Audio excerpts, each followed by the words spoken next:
ঈদ মানেই ঘরে ফেরা, দীর্ঘ প্রতীক্ষার অবসান, প্রিয়জনের কাছে ফিরে যাওয়ার অনাবিল আনন্দ। এই সময়টাতে শহর থেকে গ্রাম লাখো মানুষ ছুটে চলে আপন ঠিকানায়।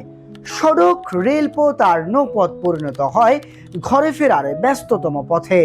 কিন্তু মনে রাখবেন, একটি ভুল সিদ্ধান্ত, এক মুহূর্তের অসতর্কতা, একটু অতিরিক্ত গতি এই আনন্দের যাত্রাকেই বদলে দিতে পারে আজীবনের বেদনায়। প্রতি বছর ঈদ যাত্রায় দেশে ঘটে শত শত সড়ক দুর্ঘটনা। অসংখ্য পরিবার হারায় তাদের সবচেয়ে আপন মানুষটিকে। মনে রাখুন, একটি দুর্ঘটনা শুধু একটি সংখ্যা নয়, এটি একটি পরিবারের স্বপ্ন, ভবিষ্যৎ সুখের সমাপ্তি ঘটাতে পারে।